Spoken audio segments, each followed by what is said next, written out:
in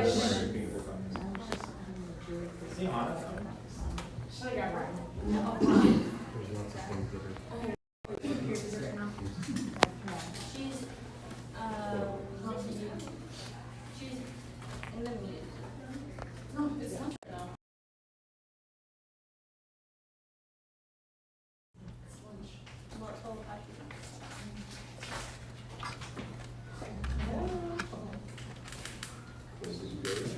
Yeah, I was the last thing next door. Sorry, I missed it. Where'd it go? Pretty good. I thought I wouldn't make it past 15 minutes because I tried it when I went to your house to try. It was at 12 minutes. I was like, oh god. Over there? Yeah, and then I was rambling. I was like, okay, I can make it longer, so I added like a slide or two. And then I think I hit 30 minutes. So, yeah, perfect.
It's not recording right now.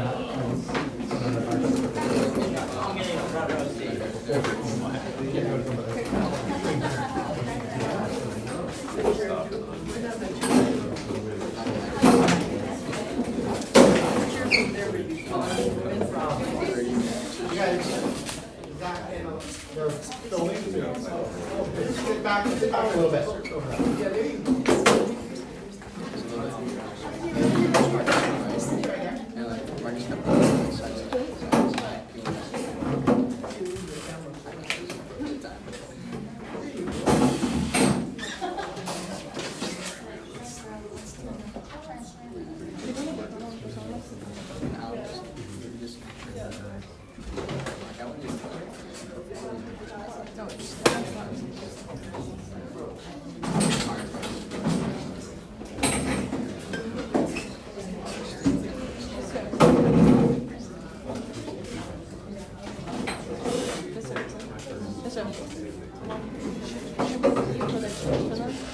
Because we can pick a different one. Should we let them have a chance and go to a different one? Well, there's like a bunch of them.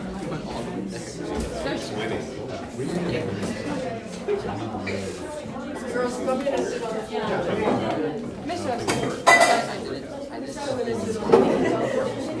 I thought it was for the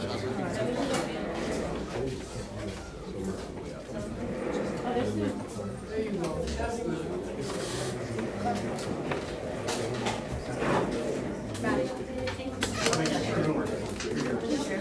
Is that your cake? Who's doing that?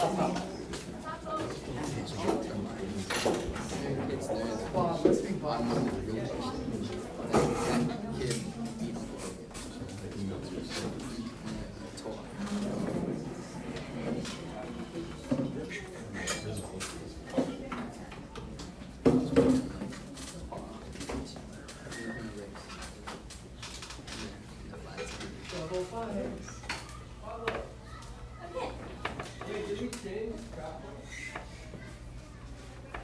everyone, welcome to my presentation. I'm Mahina, and I know a lot of us have sat through a few other presentations or we just came back from lunch. And I'm also nervous, so we're going to take a few deep breaths before we start.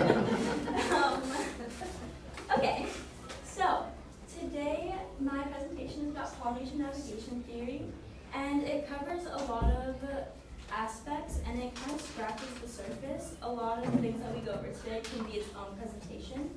So we're going to keep that in mind, and also it's a research project, so it's a culmination of a lot of different sources, and depending on who you talk to, you'll get different information. So this is the best summation of what I could put together today. And before we actually go into the project, I think it's best to start with definitions so we're all on the same page. So first we're going to start with the Lapitza people. And these were your original Polynesians, is what some people would refer to them as, or the ancestors. And so they resided here in the Bismarck Archipelago, which is the little crescent shape off of Papua New Guinea. And this is also considered in Melanesia, so there's a few different subgroups in the Pacific. There's Polynesia, Melanesia, Micronesia.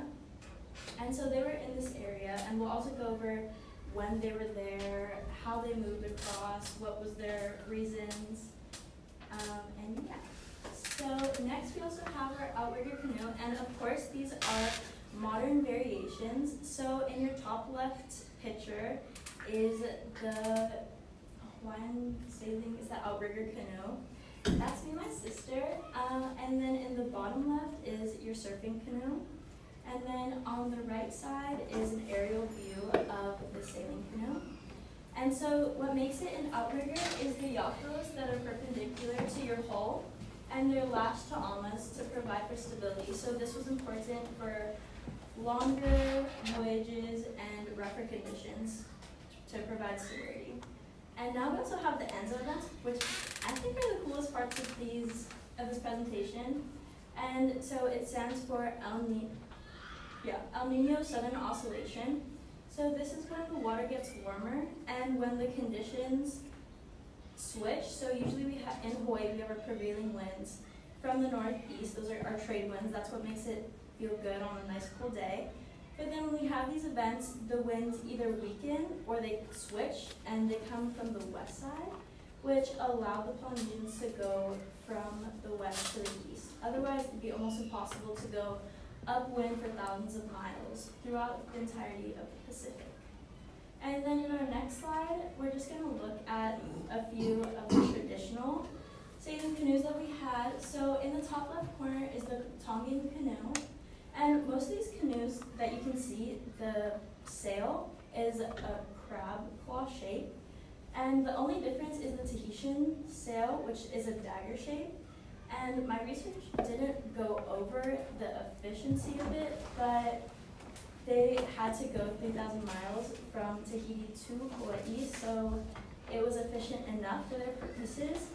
And then each of the hulls vary, so you have your canoe from the Marquesas, and it has the same shape, but the hull has a long tail at the end. And I'm not sure if that was for aesthetic purposes or if it had a practical purpose, but that's just what was found in that area. And then we also have our Hawaiian double hull sailing canoe. This is what you're going to see on the Hokulea.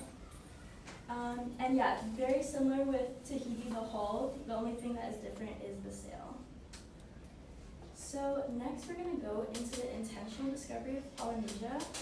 And this is where the Hokulea comes in. The Hawaiian Renaissance in 1976 is your star child, your poster child. This is what proved that migration and settlement was purposeful and intentional. It'd be almost impossible to accidentally drift through the islands, and we're going to talk about that a little later on too, due to the varying currents and the wind conditions. On the left, you see our Hawaiian compass rose, which is divided up into 16 sections, or 32 parts in total, and this accounts for your stars in the northern hemisphere as well as the southern hemisphere. And you have your different houses for directions. On the Hokulea, I talked to Uncle John Cruz, who was an original 1976 member. And he talked about when they're on these voyages, they look for specific things as they're approaching land. So you have your stratoclouds, which are lower lying clouds, and they're more uniform. And they also have this reddish brown undercoloring, and this is from the dust that gets kicked up into the clouds. And so you can see this from miles away before you can even see land. You also have specific schools of fish, depending on where you are in the ocean. So he also talked about this pod of Mahina, the dolphins in the middle, that the Hokulea members always look for. And this is what they get really excited about, because by seeing this pod, they're able to orient themselves. And then of course you have the stars. You have Arcturus, the Hokulea, and this is what the Polynesians use, and that's their marker to get to Hawaii. Sometimes when there was cloud coverage at night, and you couldn't see the stars, it was very important to note the position of the sun on the hull to make sure that you're holding a steady course throughout the night. And then also the swell directions, they change as you get closer to land, so you have more refraction, or you have more backwash kind of coming back at you, and so that's how you know you're closer to land. They also noted that there was different temperatures of the currents depending on your position in the Pacific. And swell directions and wind directions often change. That's just due to high and low pressure systems. So those are things that they generally looked out for. We're not going to go over exactly what they followed, because I don't think that's appropriate for this presentation. We're going more over the general scope.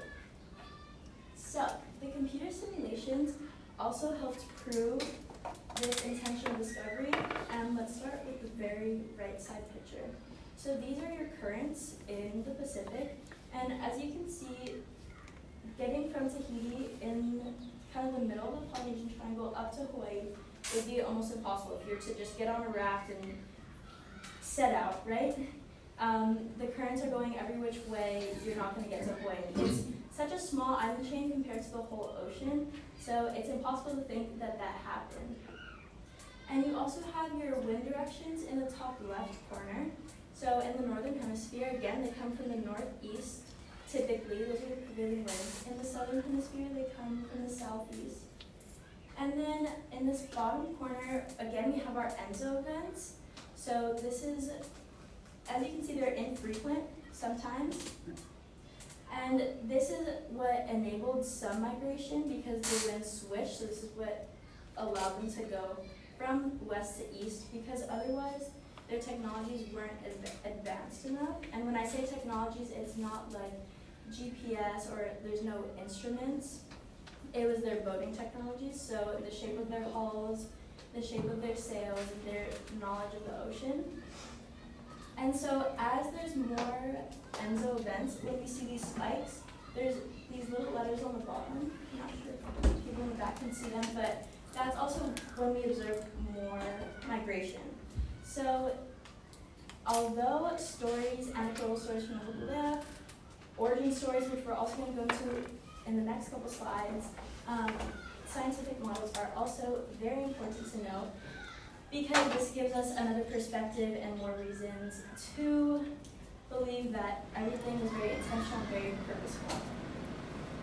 So we're going to talk about Hawaii, he was a fisherman, and he came from Kaina Kai Mele Kane, which is the land of the Yellow Sea of Kane. And again, as I was saying earlier, depending on what scholars you talk to, some people say he came from the west, so Micronesia, and then other scholars say he comes from the south, so Tahiti. Regardless, after a very long expedition, as he was fishing and trying to find more resources for his family, he happened upon land. He came to Hawaii, and he returned back to the land he came from, Kaina Kai Mele Kane, and he brought his family with him to settle these new lands that were very fertile and that could host their family for generations to come. And so they returned back to Hawaii, and this is what some people believe Hawaii Island is named after, and then Oahu, Hawaii, and Maui were named after his children. So this story serves as a representation of the first navigators, who were the fishermen, and they were able to intentionally also observed their conditions, their stars as well. And then next, have we all heard of the story of Maui? Yes? Okay. So Maui was a fisherman. We all know he was mischievous, but his brothers were better at fishing than he was originally. And so he caused so much trouble that his brothers didn't let him come fishing with them anymore. And so one day his mom scolded him. She was like, no, you have to go fishing, like this is what you do. And so he set out with his magical fish hook from the underworld from one of his ancestors. And he caught a fish. And when he caught the fish, it was very stubborn, but also the seafloor shifted and there were big waves that were generated. And he was pulling on this fish for 2 days. Eventually, the line went slack, and then an island came up from the sea. And so there are also other variations of the story from other cultures, but this also serves to prove that fishermen were most likely the original navigators and settlers of these new islands. So we also have the story of Kupe, which is a Maori story. And he was an explorer of the Pacific, and he left from Hawaii with his navigator, and he followed a star path that led him to New Zealand, to Aotearoa. And he was following the star path to catch an octopus, which again just serves to show that fishermen were our first settlers. And so when he returned back and he gathered all those people to populate New Zealand, he left specific navigational instructions on how to reach this land. So, here is my favorite part of this presentation. Hopefully everyone noticed the slide on the bottom. It was a timeline, so it wasn't really a progression of the slideshow, but rather it was a progression of the navigation from Southeast Asia. So we were in Taiwan 6,000 years ago in 4000 BC. And we went down to the Bismarck Archipelago, which I mentioned earlier, and Papua New Guinea. And these were your Lapita people. And so this is where a lot of our archaeological evidence was found. So when I say archaeological evidence, I also mean it's like fish hooks and weapons. And this is also where a lot of your linguistic roots come from.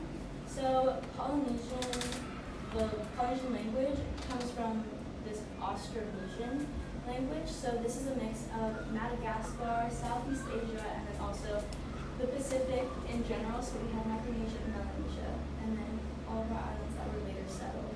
And so this serves to show the lineage and the genealogy of the people that were here before us. And then again, there's computer simulations to show that it would have been otherwise impossible to go to the west unless there were those end events, those reverse conditions. So after we get to the Bismarck Archipelago, we go into Fiji, which is at the bordering Melanesia. And then a few hundred years later, we ended up in Samoa and Tonga. And as you can see, there was a big gap, so that's our dot here. And there's about a 2,000 year gap. So that's what we call the long pause.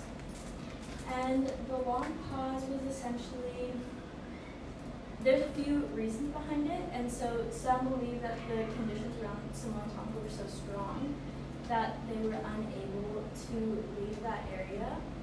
Some people also believe that there were wars at that time, so people had to focus on the areas like in their own societies. They didn't have the means to travel elsewhere because they didn't have the resources for it. Other scholars believe that there were tsunamis, and they call them paleo tsunamis. So the tsunamis essentially wiped out their resources, so they had to build from scratch, and it could have also affected the families that were teaching their children and other generations to continue navigating. And so they had to relearn this art. And yeah, so there's also 5 major events. So there's the expansion to Fiji, the rapid expansion to West Polynesia, so around Samoa and Tonga. There's a long pause for 2,000 years. And that's also newer research, so I'm not able to fully get into it. And then we have more settlement into East Polynesia. So first we went north into Hawaii, which is again 3,000 miles. And then south into New Zealand a few hundred years later. So,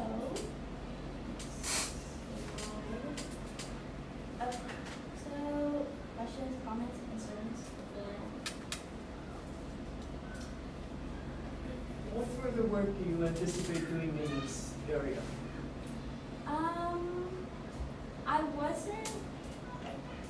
I don't intend on going too much farther into the research, into this specific research. I think it'd be very interesting to learn as new technology comes out as to why the timeline is the way that it is, because I feel like that is very new. I think it'd be very cool to be on the Mahina and actually see how they're able to do that.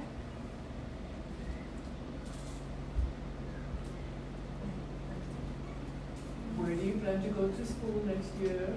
I'm planning on going to USC to study psychology. Yeah. Do you paddle? Yes. I stayed for island school the last 3 years. Yeah. And so that's also why this project was very important, because I was raised in Hawaii, obviously, and that's in the bottom right corner. And so I've been sailing since I was really little, and then just since then I've had this passion for the ocean. So, yeah.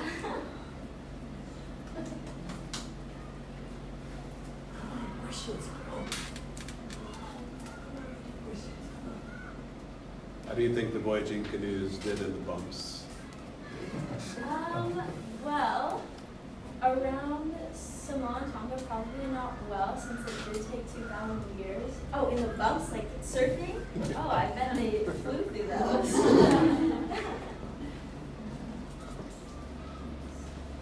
Well, what do you find to be the most interesting thing through your research, sort of like new information that you didn't realize through the Polynesian voyaging? I think the most interesting thing with those ENZO events, because it provides this reason for them to travel upwind essentially in most conditions, but it'd be really downwind because the wind is switched from the west. And it makes, right now we're in an El Nino year, an ENZO year, and so the Hokulea is not sailing right now because of these events, so they can't go to the east from the west because of these switched events. On your timeline of the ENZO events, you sort of mentioned how far apart they were, but it was hard to see sort of dates on it. What was the, like on average, how often do they happen? Oh, so it happens about every 1,500 years is when they're most frequent. And so it's not always possible. Like, as you can see, there's like walls here, and in this area there wasn't any at all. And so it could also provide an explanation for why there was such a long pause, because possibly there was just a lack of these reverse winds. Yes. What was the most interesting or surprising thing you learned from the man you interviewed from the Hokulea? Oh, Uncle John Cruz. So the first 10-15 minutes were very, we went through all the things that they looked for in the ocean. And then after that, we went through a lot of anecdotal stories, and he was so excited to tell us all about it. And so he said that he was talking to me about the very first voyage when the scientists were also on the canoe. And of course they had different intentions. Like in my presentation, there's kind of two facets. You had your stories, and that's what was told to everyone, and that's kind of just what was, that was your logical reasoning. But then the scientists, obviously, they wanted to measure everything, and they kind of wanted to change the ways that they did things. So it was a little conflicting, and I just thought it was interesting about his opinion on their role on the first voyages. Did you happen to record your interview with Uncle John? Yes. because it may be the only one that's been done. Really? Yes. So hold on to that. Well, Do you have any sense of how they sustain themselves on these long voyages? I'm sure catching fish along the way, but if they had missed Hawaii, how much further could they have gone, and what did they use for hydration? yeah, so they had water reservoirs on the Mahina basically.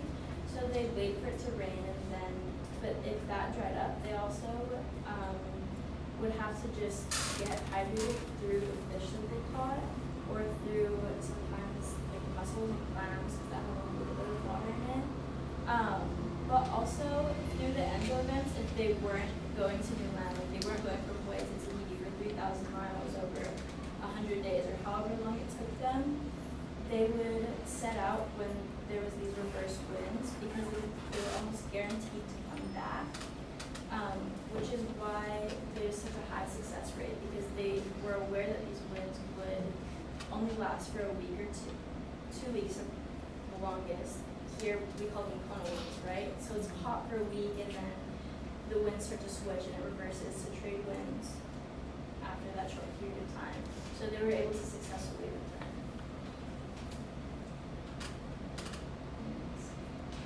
Yes. Is it difficult to get all the information from all these different cultures without like disregarding the fact from one culture to food right there?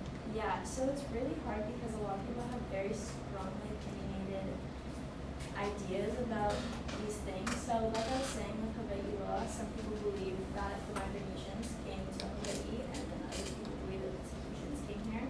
And so that's also why we look to scientific research, which isn't always necessarily the case, but sometimes that helps to settle disputes and then also sometimes it strengthens these disputes and causes a greater divide.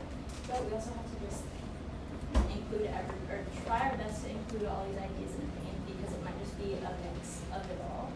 And we don't know until there's more research or more stories that come out moving forward. Yes. I'm wondering if you have a citation slide? Yes. For the pictures? Or for the, like my sources? Oh, yeah. So right here. And then also for my research, all of that is on my website. Yeah, there's a link out there somewhere to get that.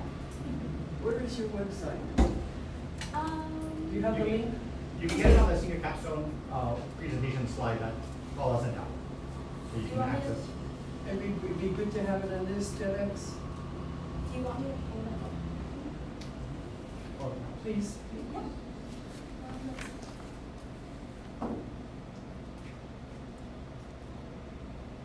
Oops.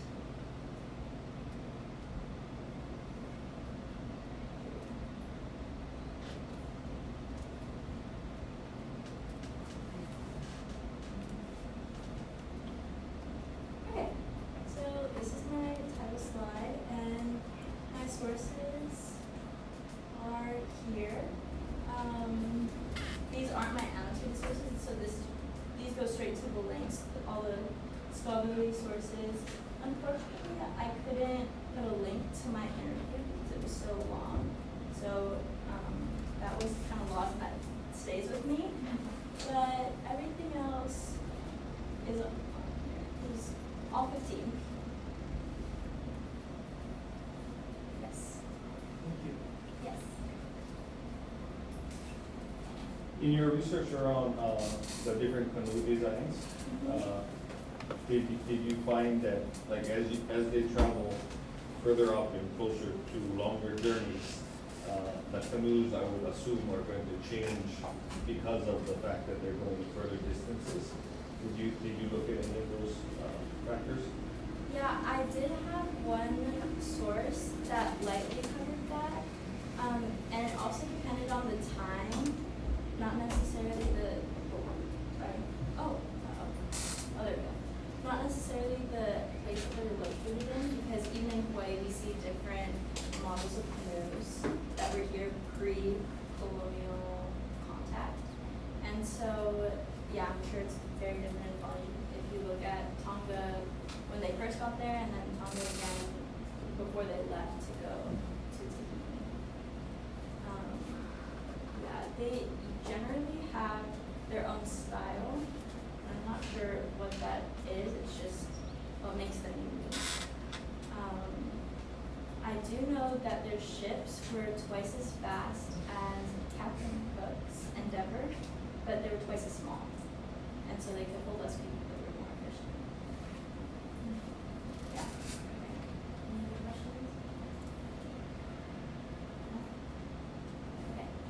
So, just to wrap up this presentation, I'd like to come back to why I started this project, which is basically because we live here in Hawaii and it's important to educate ourselves whether we're part of this culture, ethnically or not, whether it's in our blood. It's important to understand the lineage and the genealogy of those who were here before us, which also means the evolution of what that came to be. So how they got here with their different canoes, their means of traveling. Sometimes it was to fish, sometimes it was because they were secure enough in their own islands that they were able to. And also, it's to show that the Polynesians they deserve a lot more credit than they had. So I referred to the Hawaiian Renaissance before. And before 1976, there was a lot of Eurocentrism, which is basically the idea or belief that the Europeans here were, for lack of a better word, better, or they were just more advanced. And so they thought a lot of the culture here was primitive and lacking technology, when in reality, they had a lot more knowledge because they had to store all of this in their brains. They didn't have the luxury of having maps in front of them or GPS or extra provisions that they could bring on their huge ships. They had to use what was in front of them, and they were very sustainable, and so they only used what they needed. And yeah, again, this project is just a culmination of my time here at school. Like other people asked, I was on the paddling team, and my childhood, I was just raised on the ocean, so I thought it was important to educate myself on